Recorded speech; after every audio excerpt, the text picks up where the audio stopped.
Buenos días a todos.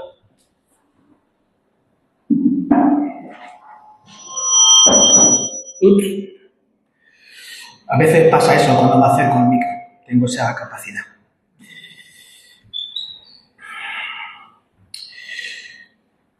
Este texto que ha leído Cari, de Mateo 20, del 25 al 28, es un texto que también está recogido en el Evangelio de Marcos, en el capítulo 10, de los versículos 42 al 45, y recogen unas palabras del Señor que marcan el lugar, la actitud y la forma de gestión de la familia de Dios, de la congregación cristiana, de la Iglesia de Jesús. El texto muestra de una forma muy clara que la forma de gobierno, de ejercer el gobierno en la Iglesia, es totalmente opuesta a cómo se ejercen en los gobiernos de este mundo. Porque los gobiernos de este mundo imponen su ley al pueblo desde arriba, desde lejos, porque nadie le puede decir eso no está bien, y los que tiene cerca que se lo podrían decir no se lo dicen, porque les interesa mantenerse así. Desde arriba, desde la lejanía y desde la posición de grandeza y de poder. En la Iglesia no es así. Siempre es desde abajo, desde cerca, desde dentro y desde la humildad. Sin alardear, sin manipular, sin oprimir, sin obligar. A lo largo de la Iglesia hay ejemplos claros de la forma en la que se ejerce gobierno en este mundo. Los diferentes gobiernos siempre han usado la fuerza, la coerción y la violencia para que se haga lo que ellos dicen.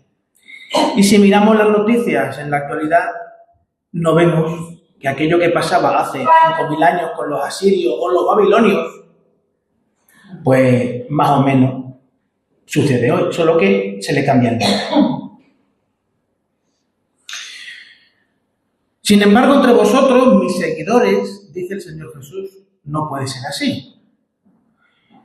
Porque os he dejado ejemplo. Yo no he venido para ser servido, sino para servir y para dar mi vida en rescate por muchos. El que realmente tiene todo el poder de obligar a que las cosas se hagan como Él quiere que se hagan, pues no, Él no obliga a nadie. Él viene a servir y a dar su vida por todos. Este año hay renovación de cargo en el Consejo de Diáconos. Y dándole vueltas a esta frase, que no sabían cómo ponerla mejor. La podía poner más larga. Y no creo que eso sea mejor. Porque cargos, la palabra cargos, no creo que describa bien lo que es un diácono. Por ello, en el día de hoy vamos a reflexionar sobre este cargo, tal vez repito la palabra, pero es que no sé, este cargo, este encargo, esta función, todo es muy utilitarista. Cualquier palabra que trate de definir esto así es muy utilitarista. Y un diácono es más que una herramienta. Hay un par de textos que son los que se suelen usar para hablar de este tema. Hechos capítulo 6 y Primera de Timoteo capítulo 3. Y cada uno de ellos aborda este tema del diaconado de diferentes ángulos. En Hechos 6 se describe cómo surge esa figura.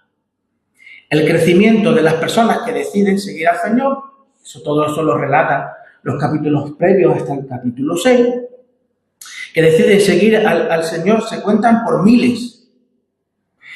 Vamos a leer Hechos capítulo 6. Voy a coger la Biblia, te la dejo.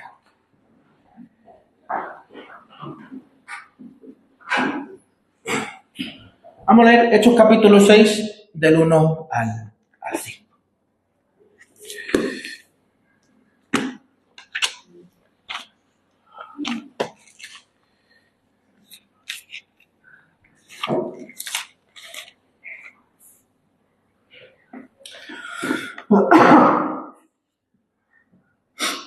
Dice así, Lucas, en esta sección del libro. Por aquellos días, al multiplicarse el número de los discípulos, surgió una queja de parte de los judíos helenistas en contra de los judíos nativos, de los judíos hebreos, porque sus viudas eran desatendidas en la distribución diaria de los alimentos. Entonces los 12 convocaron a la congregación de los discípulos y dijeron: no es conveniente que nosotros descuidemos la palabra de Dios para servir las mesas. Por tanto, hermanos, escoged de entre vosotros 7 hombres de buena reputación, llenos del Espíritu Santo y de sabiduría, a quienes podamos encargar esta tarea. Y nosotros nos entregaremos a la oración y al ministerio de la palabra. Lo propuesto tuvo la aprobación de toda la congregación. Y escogieron a Esteban, un hombre lleno de fe y del Espíritu Santo, a Felipe, a Prócoro, a Nicanor, a Timón, a Parmenas y a Nicolás, un prosélito de Antioquía, a los cuales presentaron ante los apóstoles y después de orar pusieron sus manos sobre ellos. Bueno, he leído un versículo más. Desde el discurso de Pedro en Pentecostés, en Hechos capítulo 2, hasta este momento el número de creyentes en Jesús podría rondar, y siendo prudente,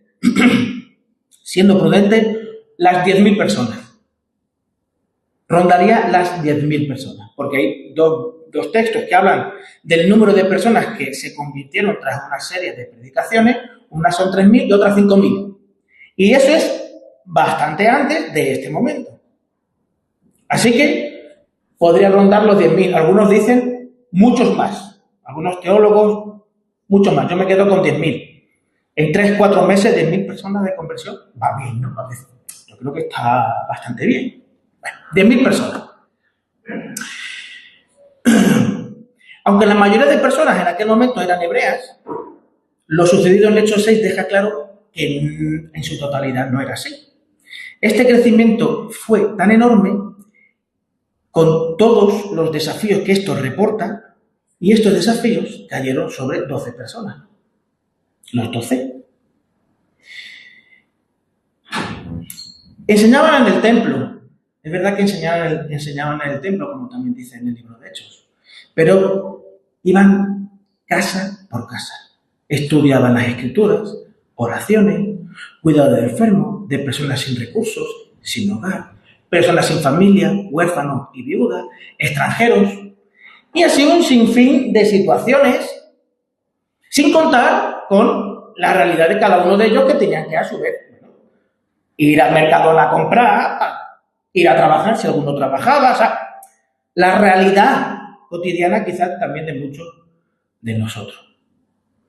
Estoy seguro que en más de una ocasión los 12 pensarían que con la ayuda del Señor todo se podría llevar adelante.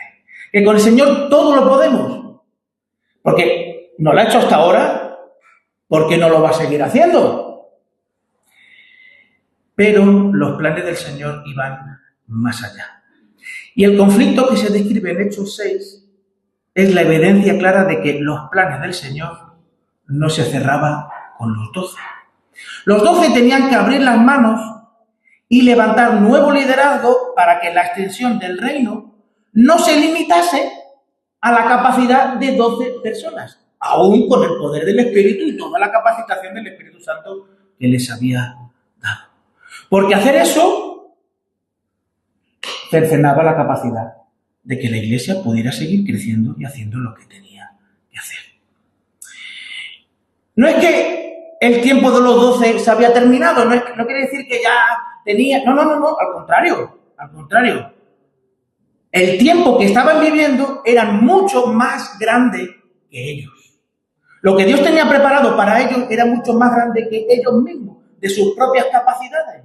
Entonces, Dios, de alguna manera, permitió que esa situación de conflicto abriese las orejas y los ojos de toda la Iglesia. El Espíritu había llegado con todo su poder para levantar y capacitar a los que dicen: aquí estoy.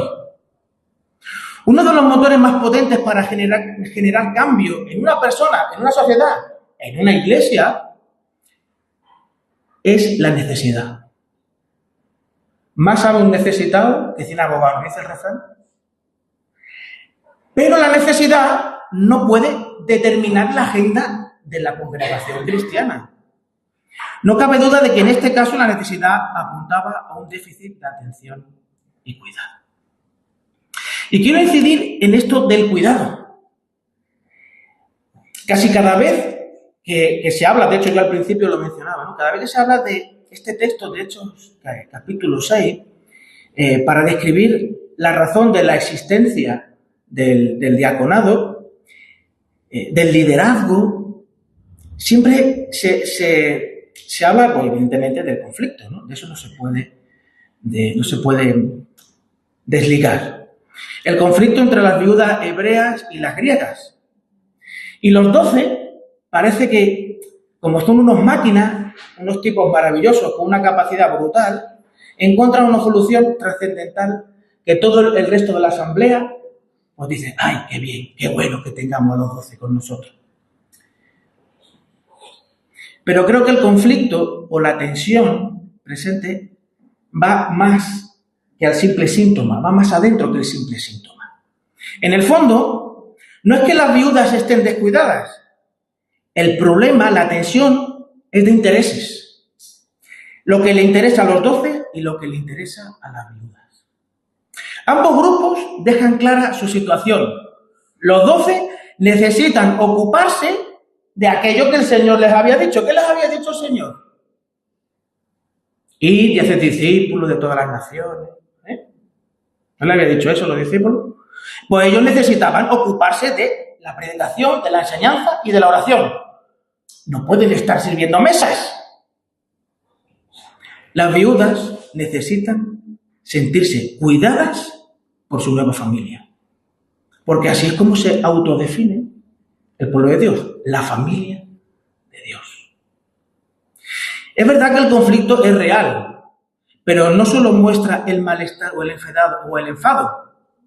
En el fondo es un clamor a Dios. La iglesia al completo, las viudas, los descontentos, los apóstoles que necesitan hacer una serie de cosas, ambos en esa situación están clamando a Dios porque no saben cómo afrontar el desafío de hacer y de satisfacer aquello que Dios les ha llamado a hacer.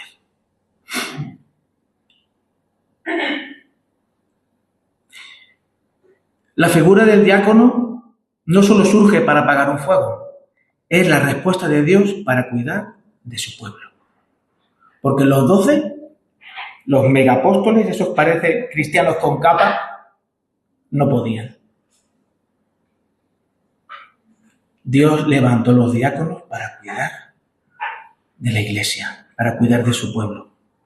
En este texto, de Hechos capítulo 6, hay varias enseñanzas o varias lecturas. Sobre todo, por ejemplo, en la forma en la que se busca la solución al problema. No hay duda de que Dios está guiando todo el proceso. Los 12 proponen una búsqueda de personas o una serie de características para realizar ese desempeño, y esto parece bien a toda la asamblea. Y se procede a la oración y a una votación. La forma esta en la que se realiza la elección transmite una idea. Nadie tiene una conexión con Dios más importante o más grande que otra persona. Todos somos hijos de un mismo Padre. Todos tenemos el acceso igual al Señor para escucharle y hacer su voluntad. Un cristiano, un voto. Eso los sufragistas también lo usaron. Un cristiano, un voto. Un cristiano, Dios hablando a través de ese cristiano. Ya no hay intermediario entre Dios y los hombres. Cristo es nuestro intermediario. Por tanto, si yo tengo a Cristo, sigo a Cristo y el Espíritu Santo mora en mí, yo tengo un teléfono rojo para hablar con Dios, igual que lo tiene Carmen, Antonio Galán, Pepi, Manolo, Miriam. Nadie tiene un acceso mayor que otro. Todos tenemos acceso para poder escuchar a Dios y hacer y proponer lo que Dios quiere que se haga. Lo que sí existen son diferentes dones, capacidades y desempeño. Pablo lo describe muy bien en la carta a los Corintios. De hecho, Pablo usa el ejemplo de un cuerpo humano para describir lo que es la iglesia.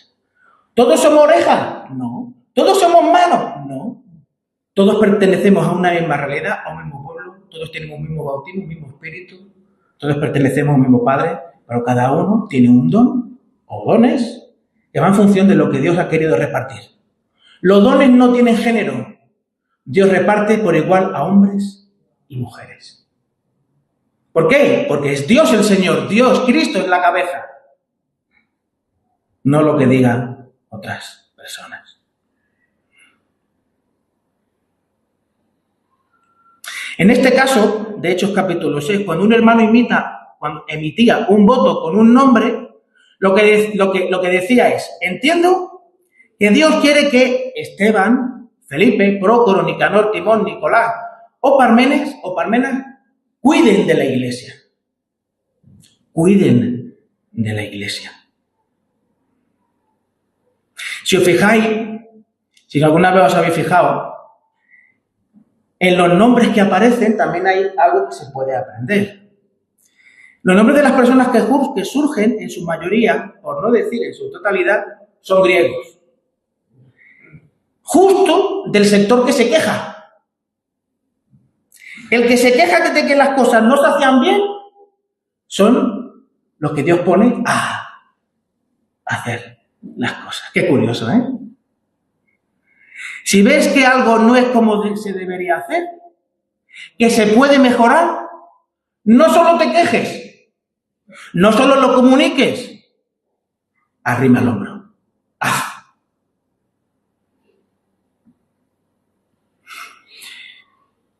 En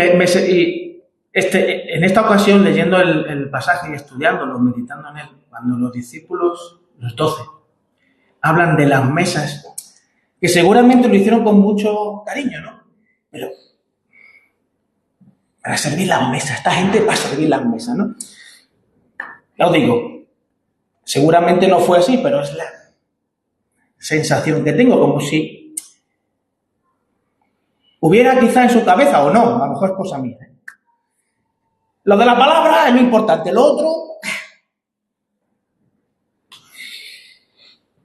Eso de servir las mesas, cuando pienso en esto de servir las mesas, no puedo evitar pensar en que para Jesús la mesa de un hogar, era el mejor sitio para hacer iglesia y para ser iglesia. Era el mejor lugar para establecer relaciones en las que el Evangelio, esa esperanza de la que hablábamos esta mañana, es el mejor lugar, no solo de hablarla o enseñarla, sino de vivirla, de comunicarla con la vida. No solo por la proclamación, sino que tu vida realmente, la gente que te visita, que se sienta en la mesa contigo, que come tu comida o la comida que traigan, porque a veces, bueno, me hace comida para 20, porque a veces no se puede. Vean quién es Jesús, cómo encarnas a Jesús. Porque el mejor lugar donde se establecen relaciones es en la mesa. Porque allí es donde el Señor Jesús les enseñó a sus discípulos. Es donde el Espíritu transforma vidas, abre corazones y hace que las personas cambien. Me acordaba de Zaqueo. Me acordaba de Zaqueo. De la canción y luego también de cómo Zaqueo no solo dijo voy a dejar de robar, porque bueno, hasta cierto sentido, bueno, a partir de ahora me voy a portar bien. Lo que estaba haciendo ya no lo voy a hacer. No, está bien. Pero la transformación del Evangelio normalmente no solamente hace que dejes de hacer lo que hacías mal, sino que empieces a hacer el bien, que es muy diferente, que es un paso más. Zaqueo devolvió todo lo que había robado. De hecho, en este contexto de las mesas, de la mesa, en el que la casa se transforma en un templo, es cuando ese texto de Hechos 16 que son unas palabras que de Pablo a Silas. De Pablo y Silas, con el carcelero, con el Gracias, Manuel. Cuando estaban hablando con él, le dicen, seréis salvos tú y tu casa. Cuando hablamos eso, a veces yo lo he escuchado, incluso lo he dicho, como, a veces incluso yo mismo lo percibo, ¿no? Como unas palabras mágicas en un sentido, que en el momento de que, si tienes suficiente fe, que sí, pero a veces cuestiones mucho más prácticas. Cuestiones mucho más prácticas. Tu casa es un templo, se ha transformado en un templo.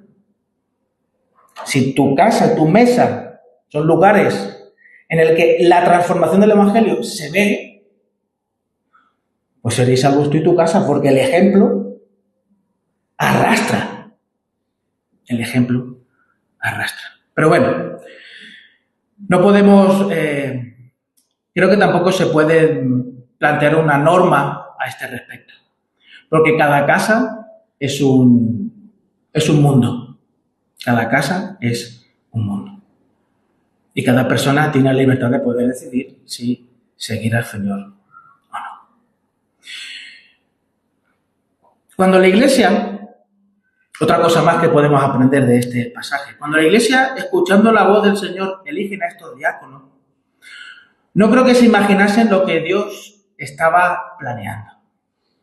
Dios dio una capacidad comunicativa a Esteban que nadie podía refutar. Ni las personas con más conocimiento de aquel momento podían ponerle la piel de encima. Esteban era lo que hoy se conoce como un apologista, una persona que da defensa razonada de la fe en Jesús. Lo que hizo y cómo terminó está descrito en el capítulo 7 de Hechos.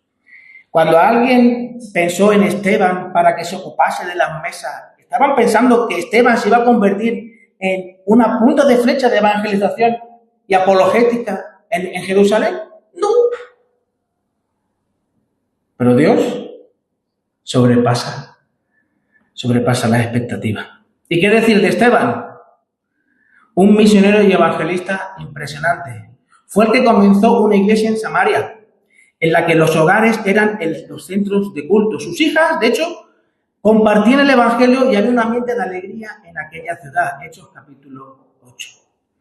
Es muy probable que aquella iglesia, cuando trató de solucionar el problema con aquellas viudas, al buscar la dirección del Señor, no esperaban que las personas elegidas pudieran hacer todo lo que hicieron.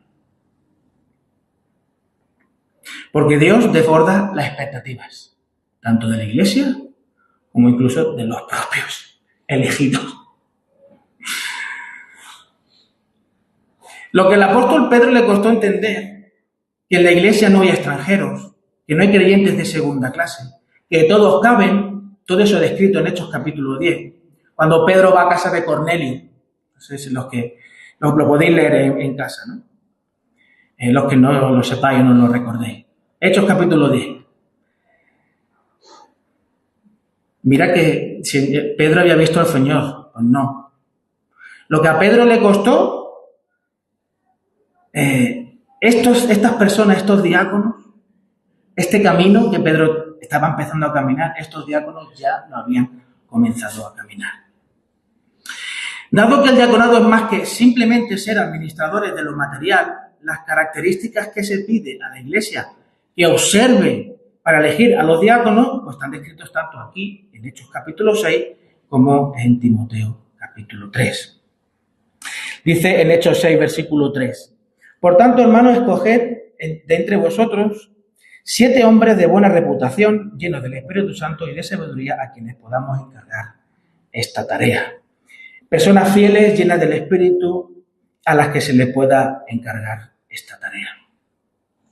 En primera de Timoteo, capítulo 3, versículos...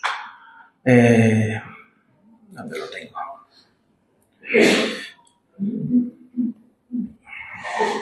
Aquí lo tengo.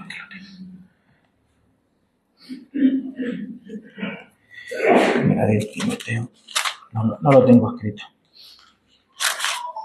Capítulo 3. Aquí está.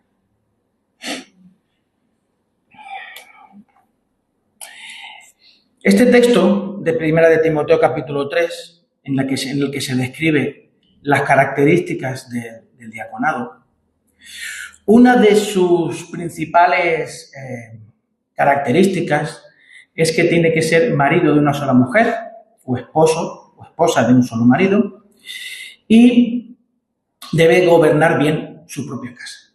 Es una de las cosas que indica claramente.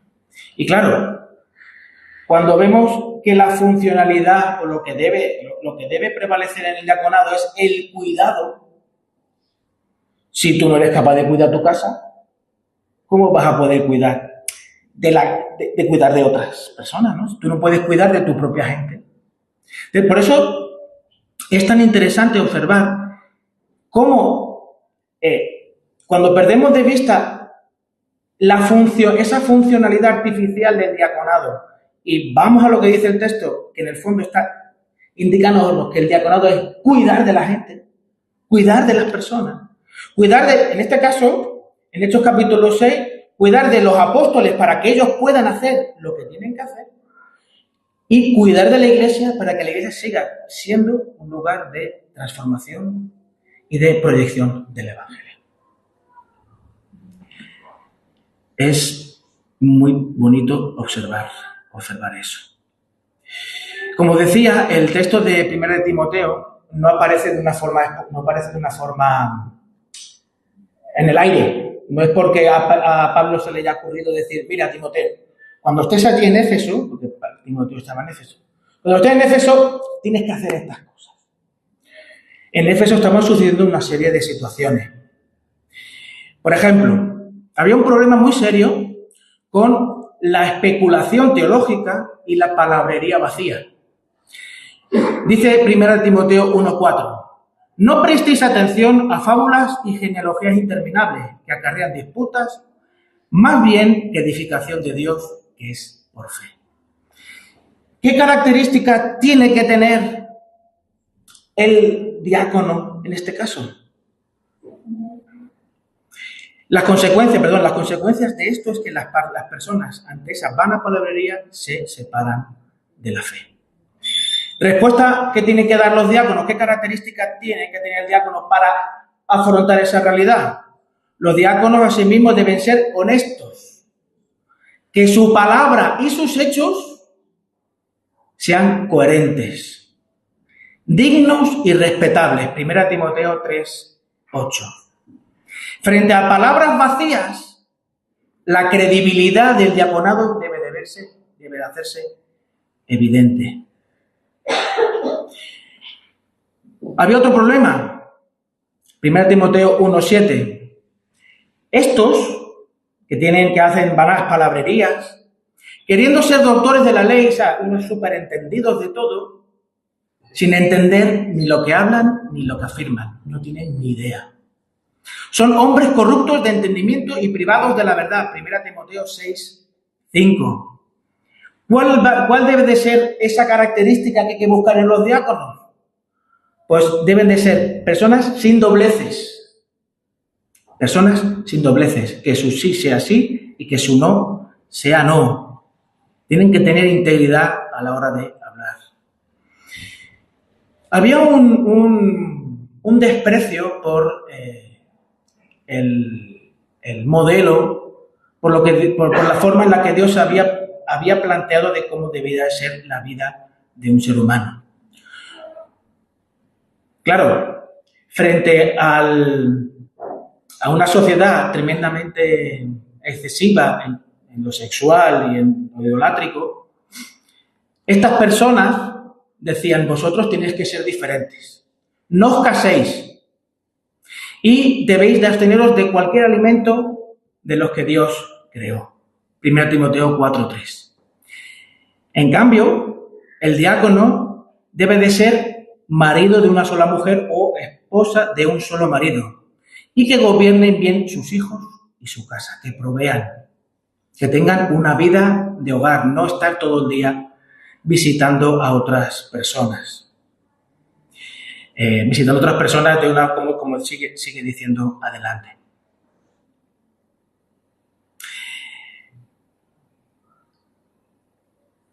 Y así podríamos seguir hablando, describiendo todo esto. Que lo podéis seguir leyendo en 1 Timoteo 3. Cuando llegaba a este punto de la predicación, a mí se me venía el pensamiento, bueno, madre mía, vaya marronazo, ¿eh? ¿Quién es entonces el que puede ser diácono? Porque, esto lo explico de los diáconos, pero que los ancianos, los obispos y demás tienen el mismo estándar. ¿Quién puede ser?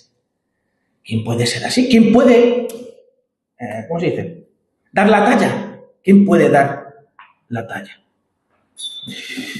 Esta semana en el culto de oración